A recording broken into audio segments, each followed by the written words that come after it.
ఇవరా ఇదే winding shop పోయి అలా పని చేయి. ఇదే రా అన్న ఇదే.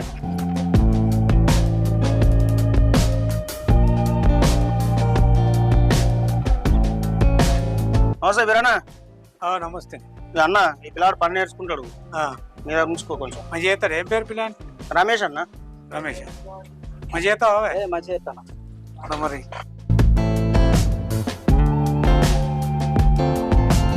రమేష్, ఈ మోటార్ వైండింగ్ చేయాలి, ఆ మోటార్ బేరింగ్ చేయాలి, ఇక దీన్ని వైండింగ్ చేయాలి. చిల్లర చిల్లర పనులు బాగుంటాయి. మరి చేద్దామన్నా. మంచిగా చేయాలి. చేద్దాం. డైలీ మంచిగా రాస్తావు కదా? అత్తాను. సరే జర నువ్వు కూడా దగ్గర నేర్పన్నా. ఏ మంచిగా మరి ఊరికి కొత్త మనకి.